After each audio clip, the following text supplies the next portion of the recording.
Hawak ko ang anak mo. Tatus. Umiyak na. Hawak ko siya. Kung gusto mo pa siyang makita dito, pumunta ka dito sa bahay. Tatus.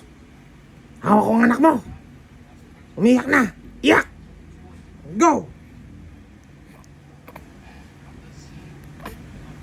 Galing, paano umiyak ang baby? Paano pakita mo paano umiyak ang mga baby? Paano umiyak?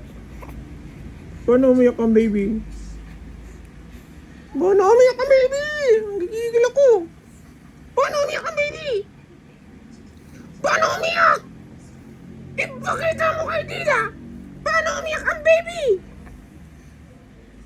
Sige, pakita mo. Magaling ni Kuya Peter umiyak kagapon eh. Dali. Paano? Paano? Ganyan lang ba? Ganyan lang ba ang umiyak ang baby? Ha? Ha?